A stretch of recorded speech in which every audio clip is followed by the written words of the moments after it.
Shalom. Sidang jemaat yang kasih dalam Yesus Kristus, Majelis Jemaat mengucapkan selamat datang dan selamat beribadah di dalam gedung, serta Majelis Jemaat mengucapkan selamat beribadah bagi jemaat yang beribadah secara online di rumah masing-masing. Untuk mengupdate kehadiran, dimohon jemaat yang mengikuti ibadah secara online mengisi kolom kehadiran di status atau di kolom komentar Facebook di KP Kramat. Pada hari ini kita akan mengikuti kebaktian Minggu dalam rangka pertukaran pelayan firman Klasis Jakarta, dan hari ini kita dilayani oleh Pendeta Supriyatno MTH dari GKP Jemaat Rehoboth. Untuk itu saya mengundang, kita akan memulai kebaktian kita pada hari ini, pada Minggu pagi ini. Saya mengundang Bapak Ibu untuk bangkit berdiri maupun yang ada di rumah dan di gedung. Kita memulai kebaktian kita dengan pujian PKJ 13 ayat 1 sampai 3.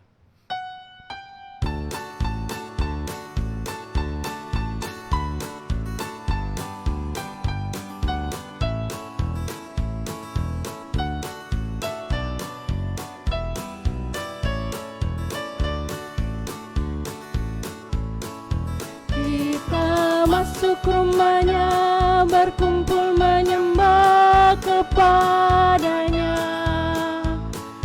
Kita masuk rumahnya, berkumpul menyembah kepadanya. Kita masuk rumahnya, berkumpul menyembah kepada Kristus, menyembah Kristus Tuhan. Lupakanlah dirimu, arahkan hatimu kepadanya. Lupakanlah dirimu, arahkan hatimu kepadanya. Lupakanlah dirimu, arahkan hatimu kepada Kristus, menyembah Kristus Tuhan.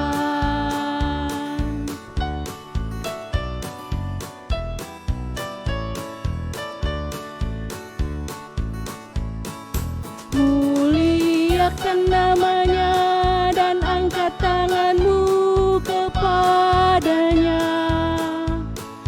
Muliakan namanya dan angkat tanganmu kepadanya.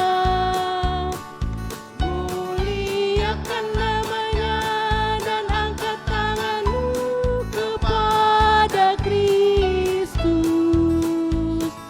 menyembah Kristus Tuhan.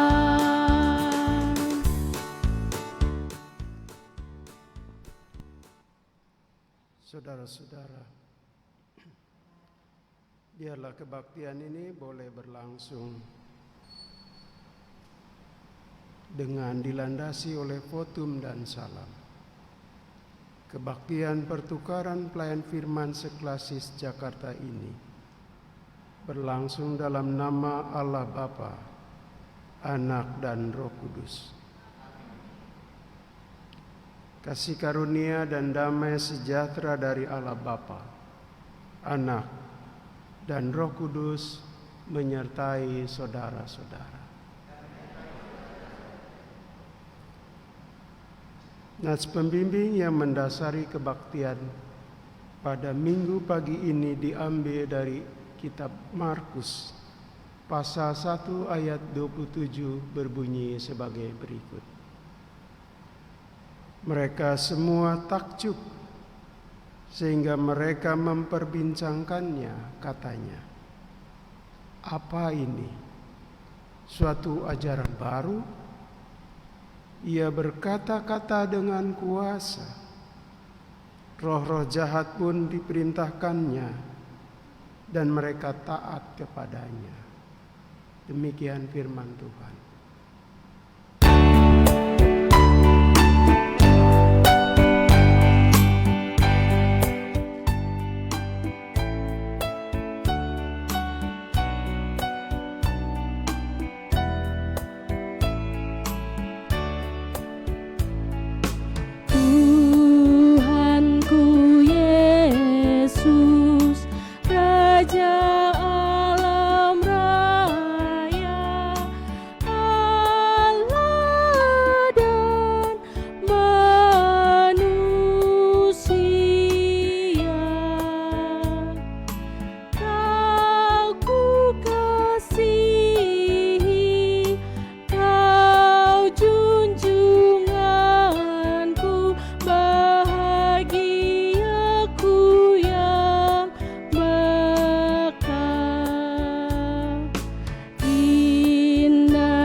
Ketika Tuhan memandang ke bawah dari sorga kepada anak-anaknya manusia, untuk melihat apakah ada yang berakal budi dan yang mencari Allah. Ternyata mereka semua telah menyeleweng dari tidak ada yang berbuat baik. Tuhan melihat betapa besar kejahatan manusia di bumi dan segala kecenderungan hatinya, selalu membuahkan kejahatan semata-mata. Kenyataan ini sangat memilukan hati Tuhan, bahkan membuat terasa sesal Tuhan karena Ia telah menjadikan manusia di bumi. Tidak sadarkah bahwa mereka semua telah melakukan kejahatan? Saudara-saudara, sadarlah dan bertobatlah, agar dosa kita dihapuskan. Tuhan akan mendatangkan kelegaan sehingga jiwamu jernih dan langkahmu ringan untuk mendekati Allah, sehingga engkau berpaut dan setia melakukan kehendak-Nya. Sidang jemaat, marilah kita mengaku dosa di hadirat Allah yang Maha Kudus secara berbalasan. Terhadap engkau sajalah aku telah berdosa dan melakukan apa yang kau anggap jahat.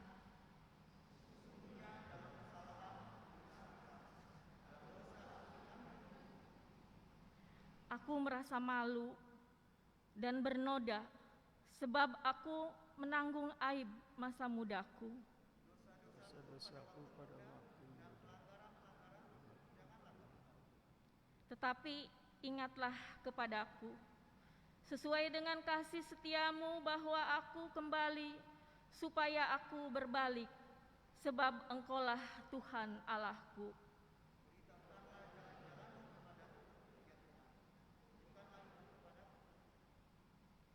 Bawalah aku berjalan dalam kebenaran-Mu dan ajarlah aku. Sungguh sesudah aku berbalik, aku menyesal. Sesudah aku tahu akan diri, aku meliput pinggang sebagai tanda berkat. Di dalam kesesakan, kiranya Engkau memberi kelegaan kepadaku. Kasihanlah aku. Amin.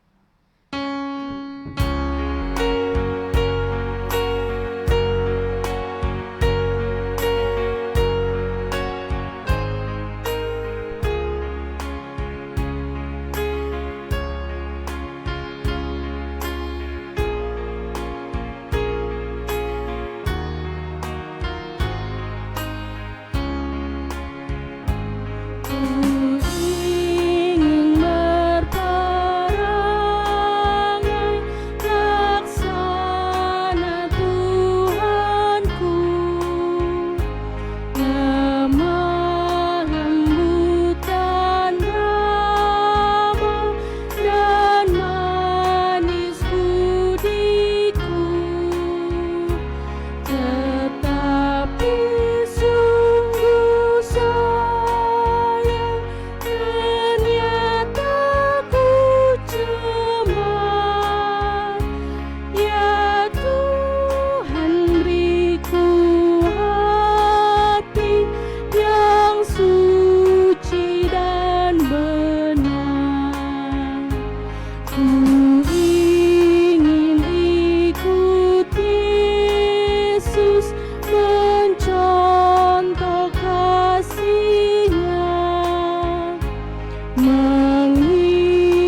Ya sungguh juru selamat, gemarlah hatiku,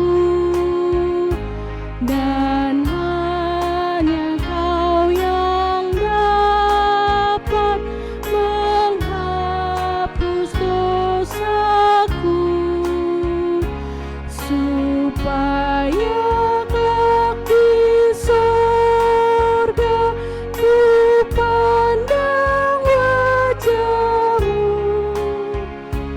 dan aku jadi sama laksana diri-Mu.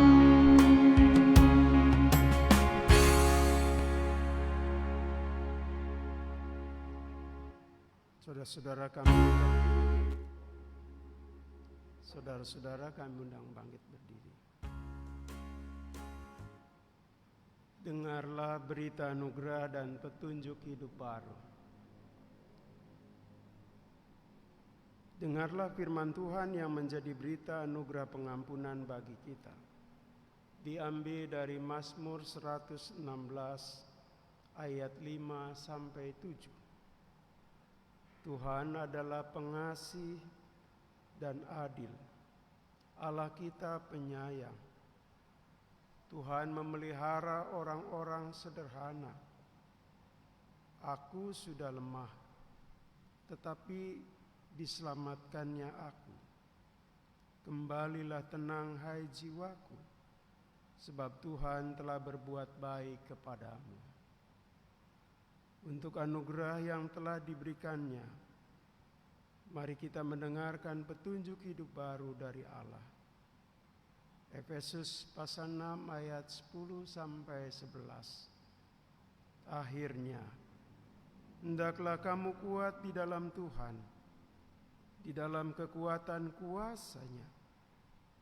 Kenakanlah seluruh perlengkapan senjata Allah, supaya kamu dapat bertahan melawan tipu muslihat iblis.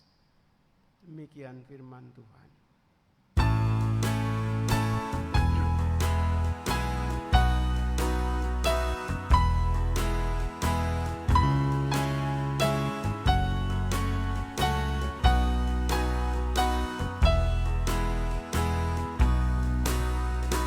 Kitab suci hartaku, tak ternilai hargamu.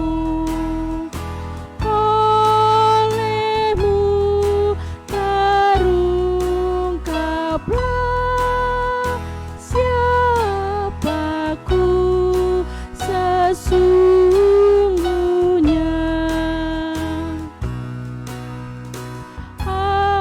Alkitab membimbingku pada juru selamatku, dan membuatku sedar bila aku tak benar.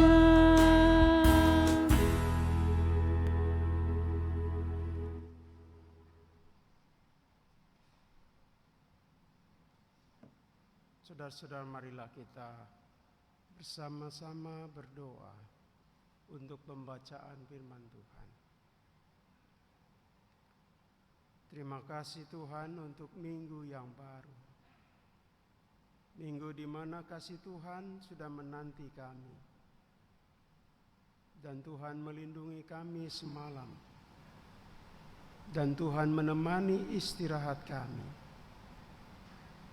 Sungguh kami merasakan kasih-Mu yang begitu dalam, lebih dalam dari lautan, dan kasih-Mu yang tinggi, lebih tinggi dari angkasa.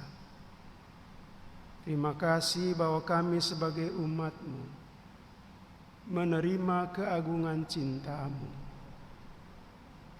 Ketika kami beribadah pada pagi hari ini, Itu semua juga merupakan ungkapan syukur kami atas kebaikan-Mu. Dan dalam ibadah ini, kami ingin mendengarkan firman Tuhan. Berilah kami telinga yang mendengar, hati yang mau menerima, dan tekad yang mau melakukan. Dalam nama Tuhan Yesus Kristus kami menaikkan doa ini. Amin. Saudara-saudara, pembacaan diambil dari kitab Markus pasal 1 ayat 21 sampai 28.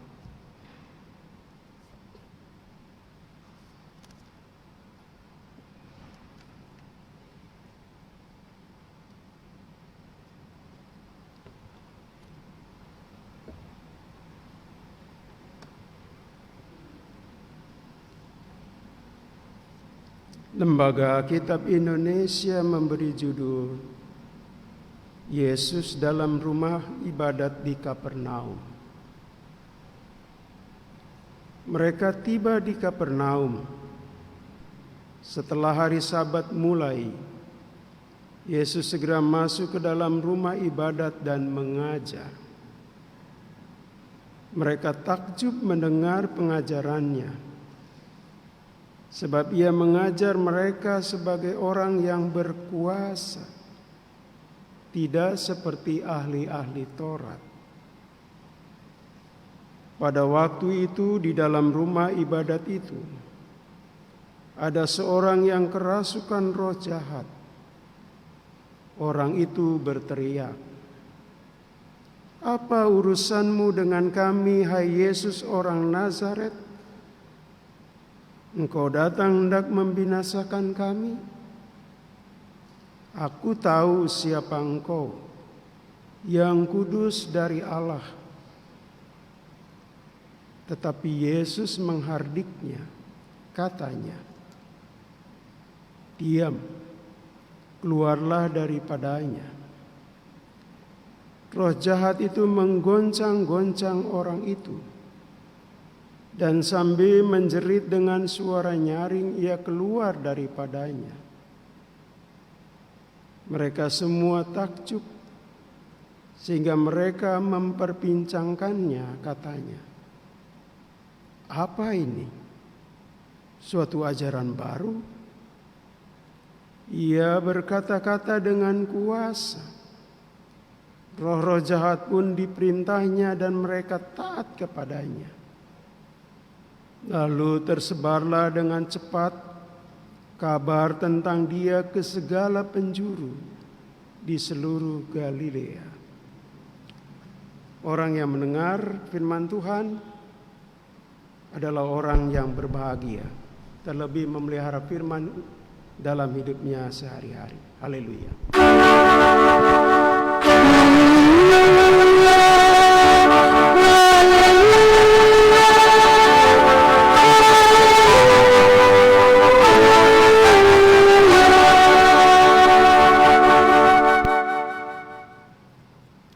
Selamat pagi saudara-saudara.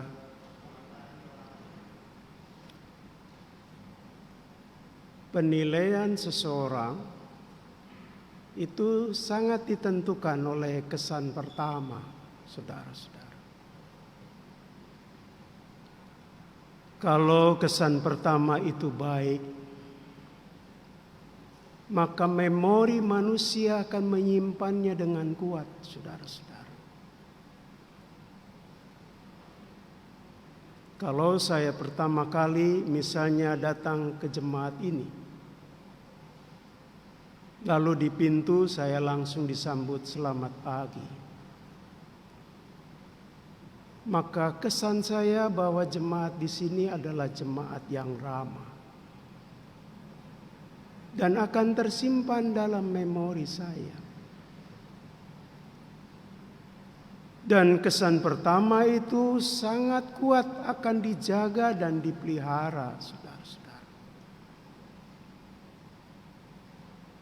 Yesus mengajar di rumah ibadah. merupakan tindakan yang pertama yang dilakukan menurut Injil Markus.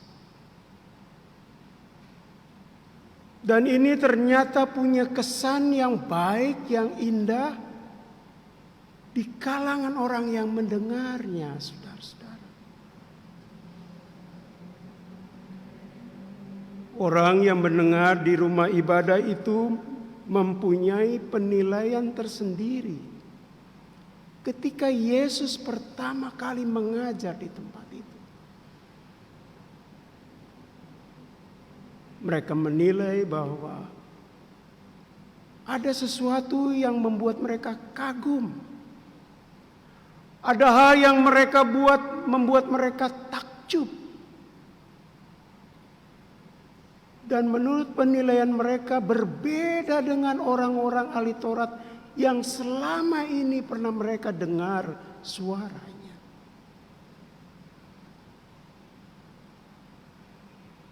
Dan kemudian Injil mengatakan, mereka kagum dan takjub karena Yesus berbicara dengan kuasa, dengan otoritas yang dimiliki dirinya.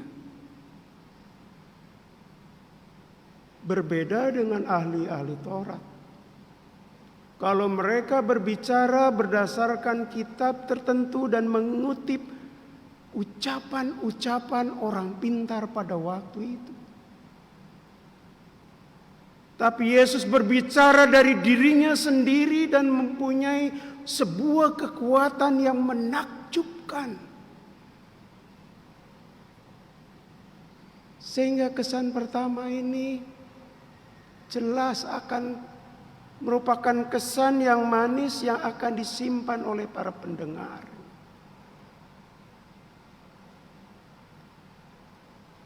Ada lagi yang berbeda ketika Yesus pertama kali mengajar di rumah ibadah itu. Kalau ahli-ahli Taurat cuma mengajar kemudian selesai, saudara-saudara. Tidak ada aktivitas lain.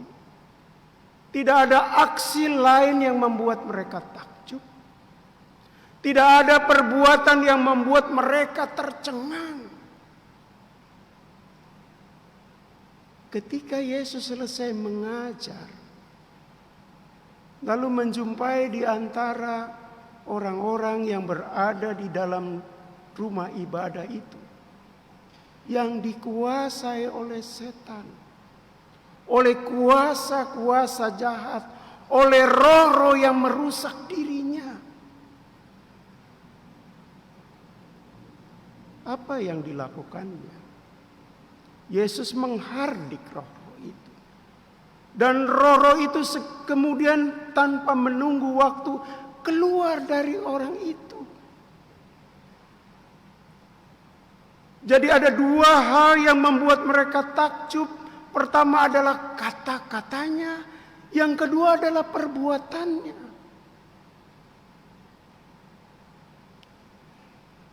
Tidak gampang dua hal ini menyatu dalam satu sosok, saudara-saudara.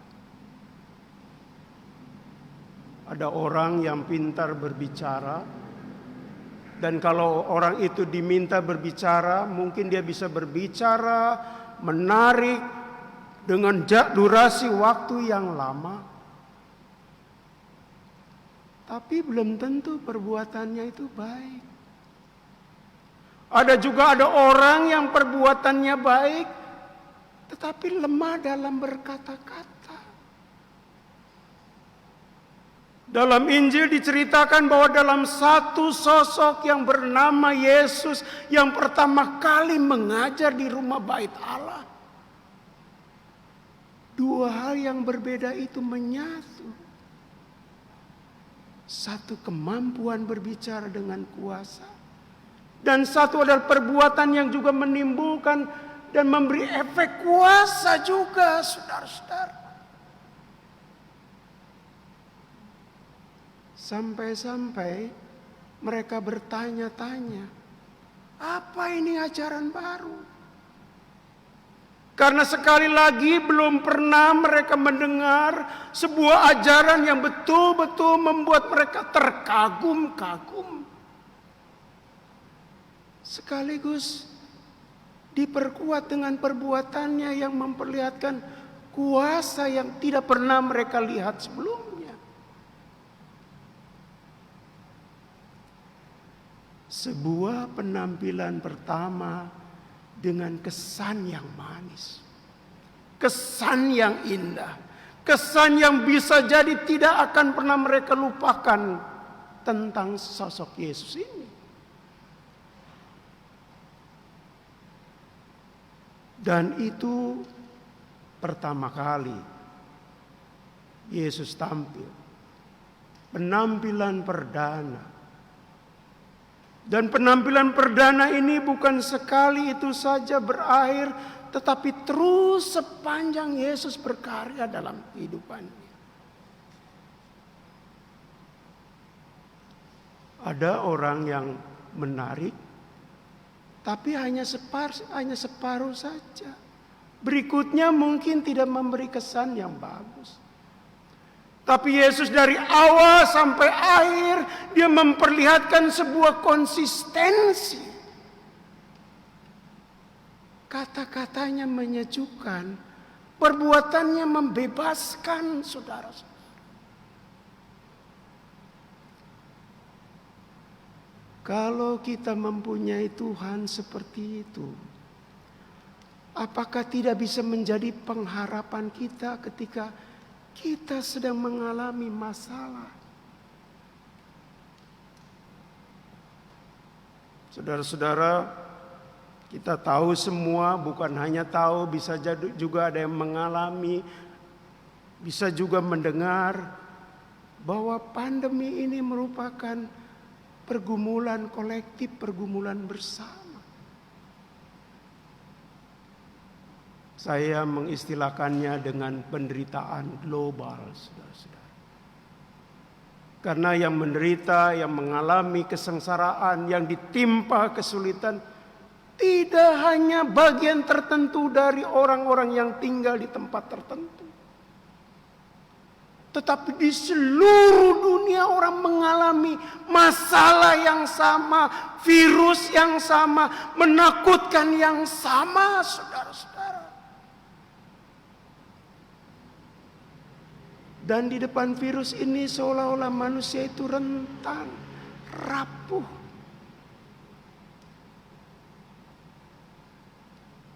Virus ini memang tidak kelihatan, tapi efeknya yang terasa.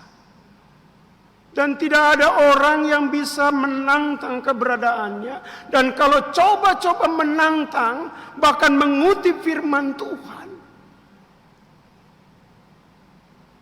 akhirnya juga mengalami masalah yang fatal. Perdana Menteri bisa kena, rakyat jelata bisa kena. Artinya status sosial apapun tidak pandang bulu di depan virus ini. Perempuan kena, laki-laki juga kena.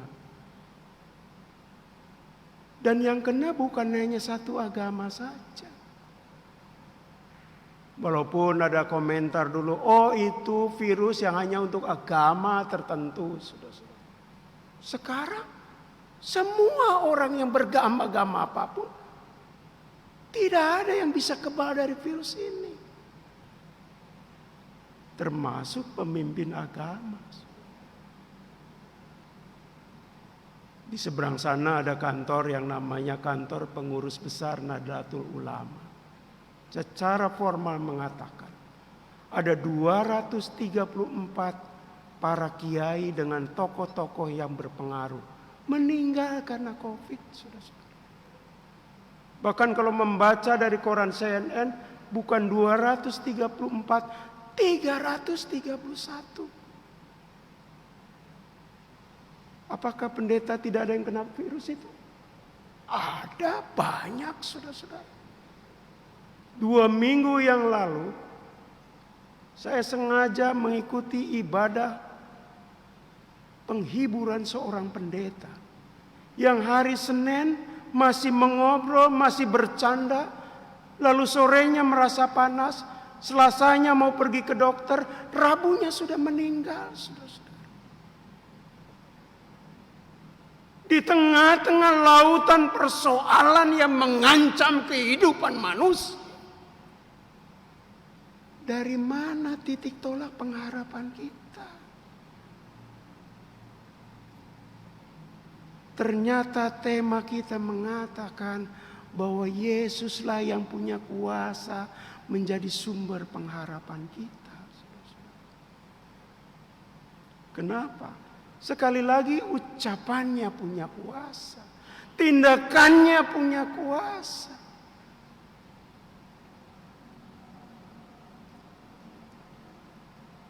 Jadi bagaimana kita menyikapi ketika kita tahu Tuhan kita itu penuh kuasa?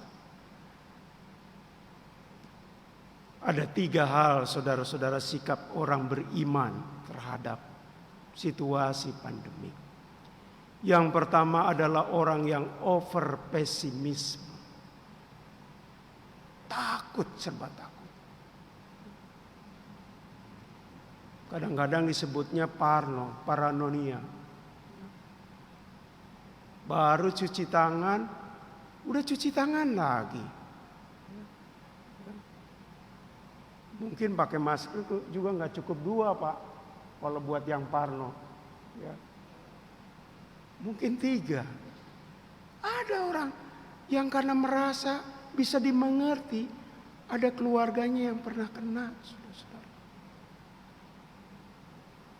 Dalam keluarga saya, istri saya kena COVID. Lebih dari 3 minggu dia harus dirawat. Anak saya kena COVID dan harus dirawat di rumah sakit Pertamina Jakarta. Kalau kita tidak punya pengharapan, pesimis, saudara-saudara. Dalam hitungan waktu berbarengan ada 2 orang yang kita kenal dan kita kasih. Tiba-tiba rapuh di depan virus COVID-19, saudara-saudara. Apa kurang berdoa Pendeta Supriyatno? Apa kurang beriman, saudara-saudara? Bisa orang over pesimis. Tapi juga ada orang yang merasa over optimis, saudara-saudara. Dia kutip Mazmur 91, ya. Dia kutip ayat ini. Oh, kita tidak akan kena oleh virus ini. Ya. Jangan takut, jangan pakai masker. Tahu-tahu beberapa hari kemudian kena, saudara-saudara. Tidak bisa over. Yang ketiga, yang realistis. Ada bahaya. Di samping kita punya pengharapan, kita juga mempertimbangkan temuan-temuan kedokteran. Kalau diminta pakai masker, pakailah masker. Saya sebelum membuka masker tadi tanya dulu, ini kalau khotbah boleh pakai masker atau enggak? Karena di jemaat tertentu saya pakai masker. Katanya boleh. Memang buat pendeta tuh kalau ngomong pakai masker, suaranya nggak ke jemaat, suaranya mantul ke diri sendiri, saudara-saudara. Orang yang optimis, seolah-olah virus itu tidak ada. Coba bapak-bapak, ibu-ibu, jalan-jalan keluar. Masih ada yang tidak pakai masker. Dia lupa, mungkin dia kuat. Dia lupa kalau ada virus yang dia bawa. Dia ikut menyebarkan, saudara-saudara. Itu bedanya ya, antara orang-orang yang tidak pakai masker di Indonesia dengan di Cina. Ini sekarang kan zaman medsos. Pendeta nggak usah takut. Setiap hari yang ngirim medsos banyak sekali, saudara-saudara. Pendeta nggak usah khawatir bikin renungan. Tiap hari ada yang ngirim renungan. Salah satu yang mengirim medsos pada saya 3 hari yang lalu. Bedanya orang Indonesia yang tidak pakai masker dibandingkan orang Cina yang tidak pakai masker. Kalau di Cina diperlihatkan di medsos itu, ada seorang ibu berjalan tidak pakai masker, didorong ke mobil polisi, saudara-saudara, dipaksa karena membahayakan, dan orang itu tidak berontak, diam aja. Digambarkan di medsos di sebelahnya orang Indonesia yang tidak pakai masker, dia lawan polisinya sambil teriak, pemerintah nakut-nakutin aja katanya, sampai polisinya yang kalah, saudara-saudara. Luar biasa, over optimistik. Harusnya realistik. Ini memang kita berada dalam bahaya, tapi kita masih punya iman, kita masih dilindungi. Tapi jangan nantang-nantang, saudara-saudara. Saudara-saudara, pengharapan inilah yang menjadi titik tolak kita untuk melanjutkan kehidupan ini. Tadi ngobrol-ngobrol di ruang konsistori, sampai tahun berapa berakhirnya katanya? 2023. Saya udah emeritus 2023 ya. Penyakitnya masih ada tuh. Mungkin orang mulai pesimis. Ya. Yang divaksin belum selesai, apalagi vaksin di Indonesia baru diberlakukan, lebih banyak hoaxnya, saudara-saudara. Di negeri lain orang patuh, belum apa-apa udah ada hoaxnya.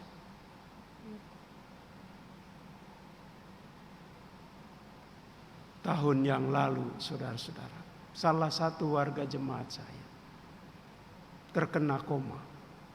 Terkena penyakit bukan koma. Terkena stroke dan harus koma. Berhari-hari, berminggu-minggu, berbulan-bulan dia koma di rumah sakit. Hanya karena punya keuangan yang mendukung, dia bisa dirawat lama. Lalu suatu hari kakinya itu, jari kakinya itu bergerak. Itu luar biasa efek buat keluarganya. Semua gembira, semua senang. Padahal cuma jari kakinya yang bergerak. Kenapa? Mereka melihat itu tanda harapan. Jadi harapan bisa dimulai dari hal yang kecil, saudara-saudara. Apalagi kita punya Tuhan yang konsisten, yang punya kuasa. Bukan cuma kata-kata, tapi perbuatan. Marilah kita tetap hidup dalam suasana pandemi tanpa harus putus asa. Kita berjalan bersama Tuhan. Dalam lindungan diri Dialah kita berjalan sambil kita tetap berhati-hati dan waspada. Tuhan memberkati kita. Amin.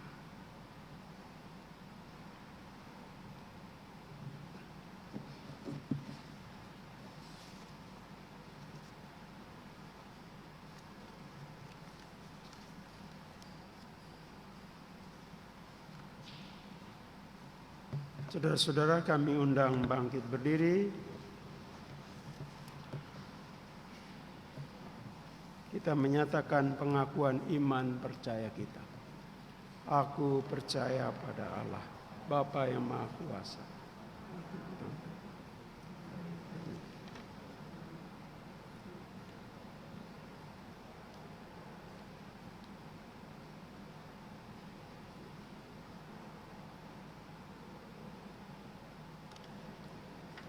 Hakim orang hidup, dan aku percaya pada Roh Kudus, Gereja yang kudus dan persekutuan orang kudus, bangkitan daging dan hidup yang kekal.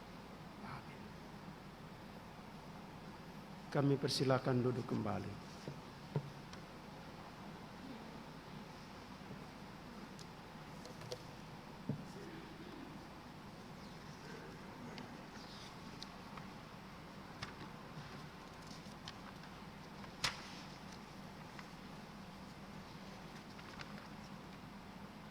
kita akan bersama-sama menaikkan doa syafaat.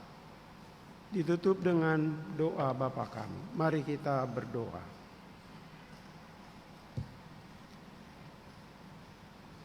Tuhan, kini kami membawa doa syafaat kami kepadamu. Kami berdoa agar dalam situasi pandemi kami tetap berada dalam perlindungan Tuhan, sambil kami mematuhi protokol kesehatan yang diberlakukan. Kami percaya kuasa-Mu menemani langkah kaki kami. Pada kesempatan ini kami ingin berdoa untuk seluruh jemaat Tuhan yang ada di GKP Keramat, baik yang masih anak-anak, pemuda, remaja, bapak-bapak, ibu, dan juga mereka yang memasuki usia senja.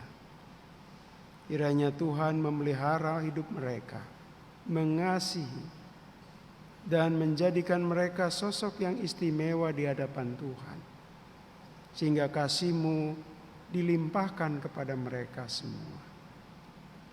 Kami juga berdoa untuk saudara-saudara kami yang dalam pergumulan karena sakit dan juga karena mereka sudah lansia.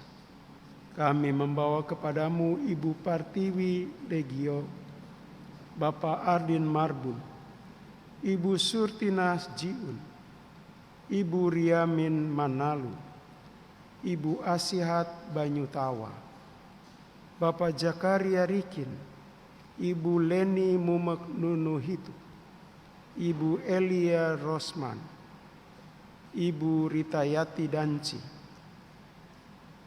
Bapak Martin Moroku, Bapak Salam Manalu, Bapak Dharma Setiawan Dani, Ibu Hartati Rasman, Ibu Sanirun Sairun, Bapak Antonius Sairun, Bapak Surya Rukmantara, suami dari Ibu Yelistiani Jiun, Bapak Sunarto, Ibu Risa Sairun, Ibu Saheni Kaiin, Ibu Rina Yarti Sibuya, Bapak Robi Nunuhitu, dan nama-nama lain yang tidak dapat kami sebutkan. Tuhan, berilah kekuatan dan penghiburan kepada mereka. Terlebih karuniakan pemulihan, dan Tuhan memberikan kesehatan. Kami juga ingin mendoakan saudara-saudara kami yang berulang tahun, dari tanggal 31 Januari sampai 4 Februari. Kiranya pada saat tanggalnya mereka dikaruniai sukacita dan mereka dikaruniai panjang umur.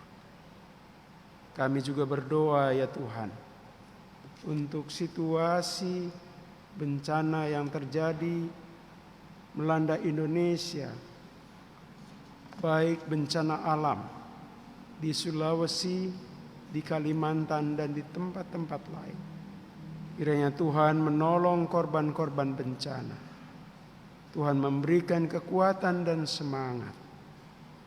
Kami juga mendoakan para dokter, para suster, tenaga kesehatan yang berjuang untuk melakukan tugas-tugas kemanusiaan, khususnya menangani korban COVID-19. Dalam kelelahan mereka, Tuhan memberikan kekuatan. Dan kami memohon kepadamu agar mereka juga diberikan kesehatan, dijauhkan dari paparan virus ini. Kami juga berdoa untuk rencana pelaksanaan rapat klasis GKP Wilayah Jakarta pada tanggal 19 sampai 20 Maret. Kiranya pada waktunya berjalan dengan baik dan menghasilkan hal-hal yang berguna bagi pengembangan jemaat-jemaat di Jakarta. Kami berdoa bagi kami masing-masing. Tuhan tahu kondisi dan harapan kami. Kiranya Tuhan juga yang mengabulkan keinginan, idaman, dan cita-cita kami.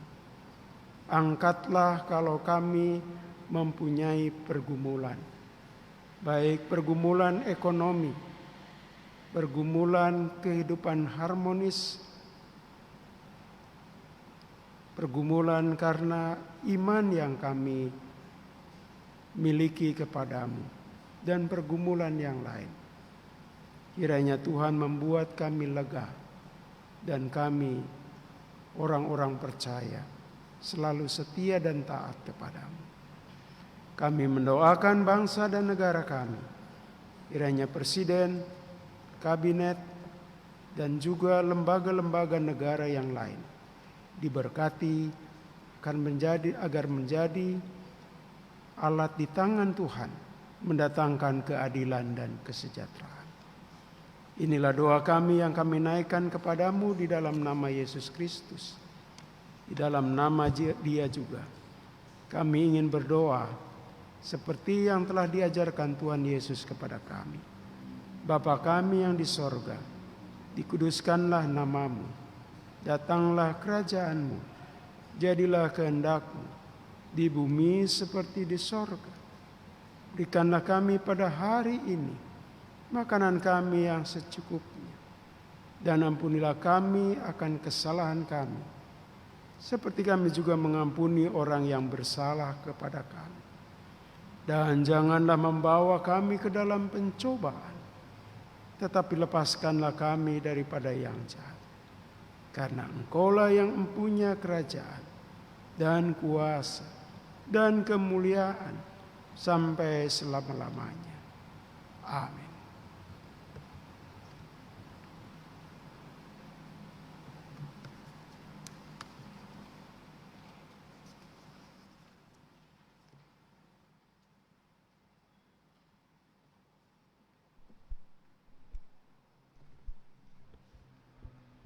Baik Bapak Ibu yang dikasihi dalam Tuhan Yesus Kristus, kini saatnya saya akan menyampaikan warta jemaat untuk 1 minggu ke depan. Untuk itu sebelumnya Majelis Jemaat mengucapkan terima kasih kepada Bapak Pendeta Priyono atas pelayanannya pada pagi hari ini di jemaat kami. Terima kasih sekali lagi Pak. Begitu juga kepada pemain musik, LCD, video, dan pengisi pujian, serta sound system. Apabila Bapak Ibu membutuhkan pelayanan lebih lanjut, dapat menghubungi anggota jemaat setelah ibadah selesai. Yang pertama, bidang peribadahan dan pembinaan. Menginformasikan kepada jemaat.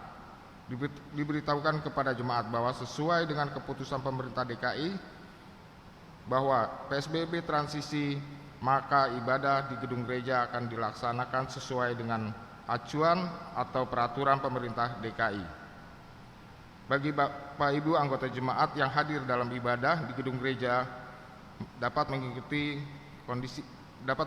peraturan pemerintah dengan kondisi kesehatan yang terjaga. Dalam hal ini tidak dalam sakit flu, batuk, atau demam.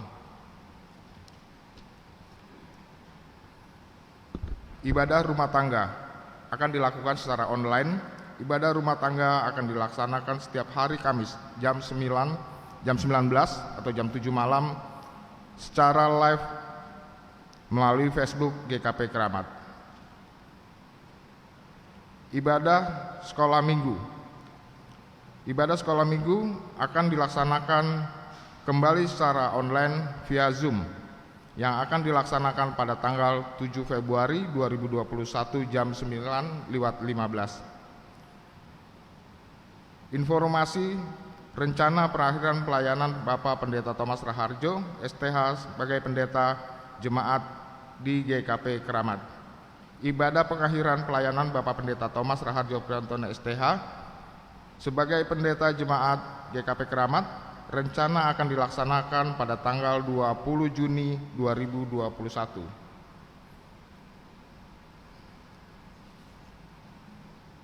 Undangan pembinaan kaum lansia.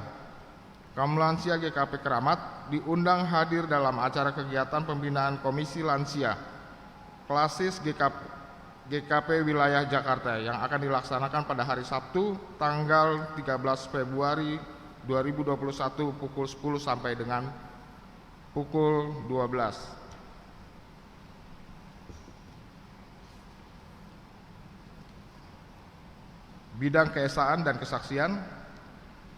Bagi yang sakit dalam pergumulan dan lansia, kita mohon dukungan dalam doa untuk orang tua kita. Untuk anggota jemaat yang berulang tahun dari tanggal 31 Januari sampai dengan tanggal 6 Februari 2021. Untuk nats, ulang tahun diambil dari Markus 147 ayat 11 yang berkata demikian. Tuhan senang kepada orang-orang yang takut akan Dia, kepada orang-orang yang berharap akan kasih setianya. Informasi dari Komisi Kedukaan, yaitu PSDK. Komisi PSDK akan menyampaikan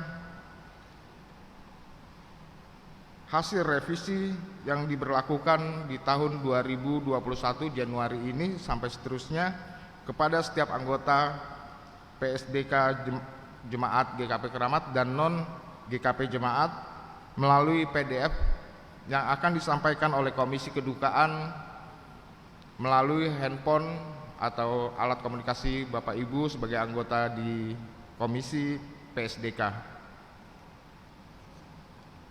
Untuk berita keuangan, Bapak Ibu dapat melihat di lembaran yang sudah tersedia di dalam Warta Jemaat. Inilah Warta Jemaat untuk minggu ini. Tuhan Yesus memberkati.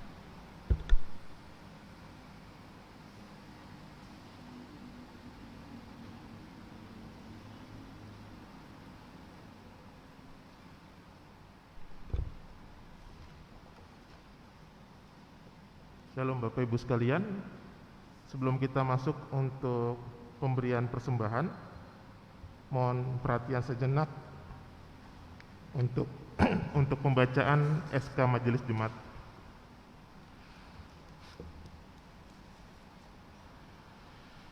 Surat Keputusan Majelis Jemaat Gereja Kristen Pasundan Jemaat Keramat nomor 05/SK-MJ/GKP-K/Romawi 1/2021 tentang penetapan perpanjangan masa kerja Komisi Pelayanan Jemaat GKP Keramat. Majelis Jemaat GKP Keramat menimbang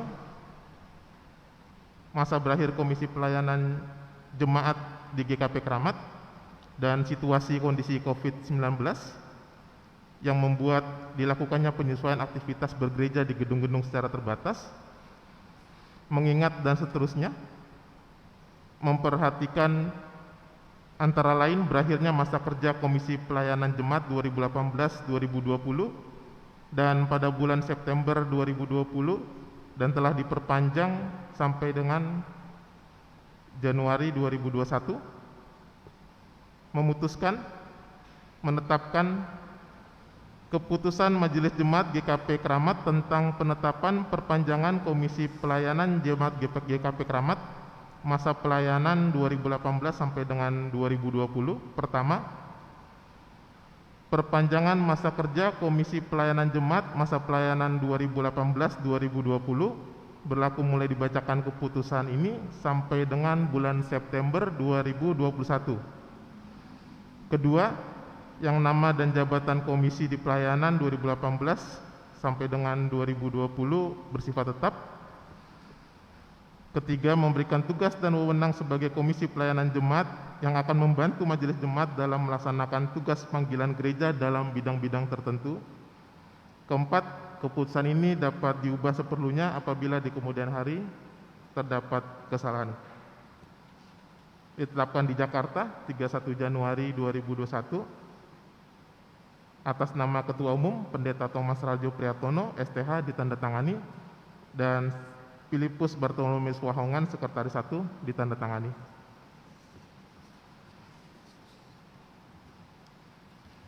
Bapak Ibu sekalian, tiba waktunya bagi kita untuk memberikan persembahan syukur.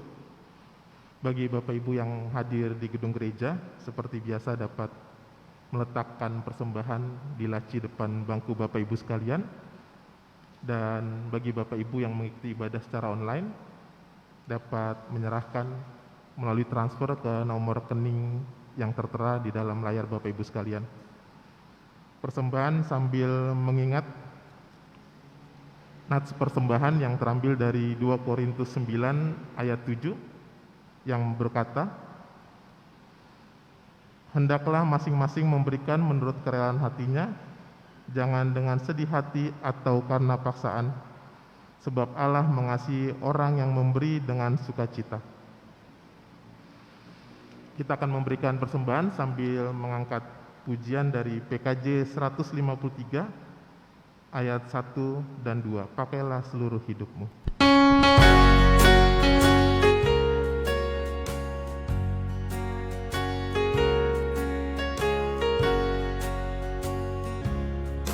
Pakailah seluruh hidupmu dalam ladang dunia, tiap harta dan talentamu pergunakan baginya. Berkat Tuhan tersedia bagi orang yang meminta, Dia tahu yang kau butuhkan kini dan selamanya. Sungguh banyak waktu terbuang untuk hal yang tak perlu. Tuhan banyak beri peluang menyalurkan karsa-Mu. Berkat Tuhan tersedia bagi orang yang meminta, Dia tahu yang kau butuhkan kini dan selamanya. Mari Bapak Ibu dengan sikap berdiri, kita mau satu hati dalam doa. Allah Bapa terkasih, Bapa yang bertahta di dalam kerajaan surga, Allah yang kami puja, kami sembah di dalam nama anak-Mu Tuhan Yesus Kristus. Bapa, kami mengucap syukur ya Bapa, di tengah kondisi keberadaan kami, situasi apapun yang kami alami, kami boleh merasakan kebaikan, penyertaan dan berkat daripada-Mu bagi setiap kami hari lepas hari. Kami juga mengucap syukur ya Bapa, ketika pada saat ini Engkau masih memberikan kesempatan bagi kami untuk beribadah mendengarkan firman-Mu. Demikian juga kesempatan bagi kami untuk memberikan persembahan syukur bagi Engkau ya Bapa. Bapa yang baik, dengan segala kerendahan hati biar kiranya ya Bapa, persembahan yang terhimpun boleh menjadi dupa yang harum di hadapan-Mu dan boleh bermanfaat untuk pelayanan-Mu di gereja ini ya Bapa. Demikian bagi kami yang tangan-tangan telah memberikan ya Bapa, Engkau boleh berkati dan kiranya Engkau senantiasa menyertai dan kiranya juga Engkau boleh lipat gandakan berkat bagi mereka ya Bapa. Dan bagi tangan-tangan yang mengelola ya Bapa, biar kiranya dengan hikmat dan bijaksana daripada-Mu, persembahan yang boleh Engkau percayakan bagi kami boleh dikelola dengan baik dan seturut kehendak-Mu saja. Ini doa persembahan yang boleh kami panjatkan ya Bapa. Di dalam nama Tuhan Yesus Kristus kami telah berdoa dan mengucap syukur. Amin.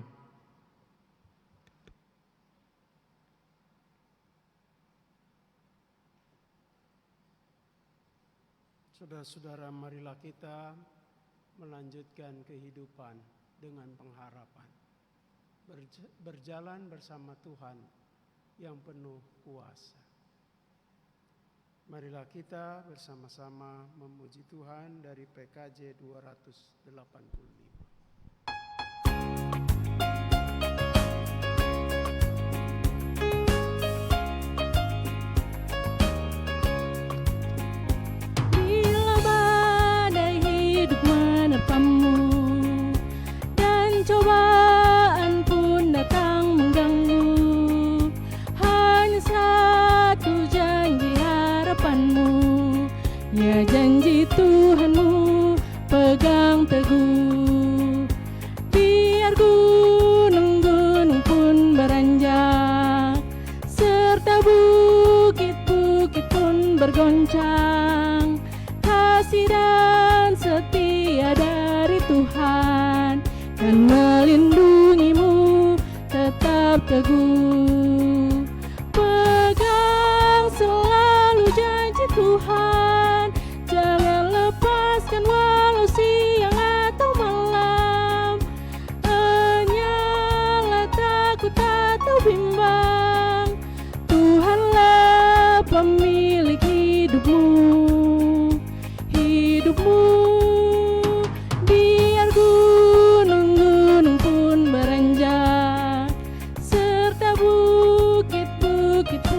tergoncang.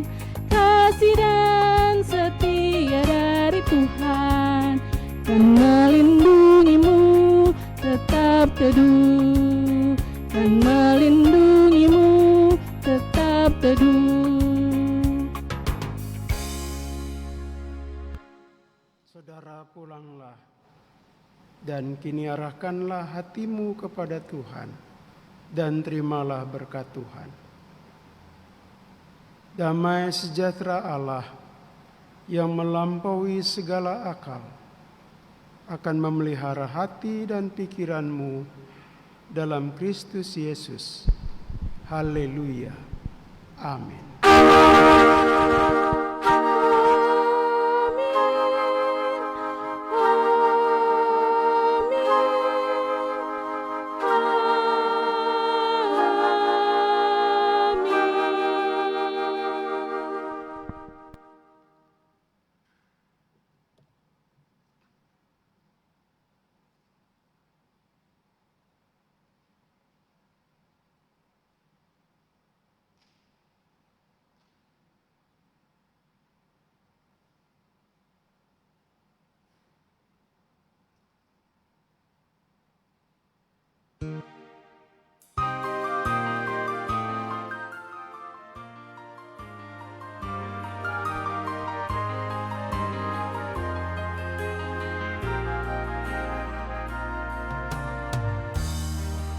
Engkaulah perisaiku saat badai hidup menerpaku. Firman-Mu di dalamku tenangkan jiwaku. Engkaulah perisaiku saat badai hidup menerpaku. Firman-Mu di dalamku tenangkan jiwaku. Ku kan berdiri di tengah badai dalam kekuatan yang Kau berikan. Sampai kapanpun ku kan bertahan, karena Yesus selalu menopang. Ku kan bertahan di dalam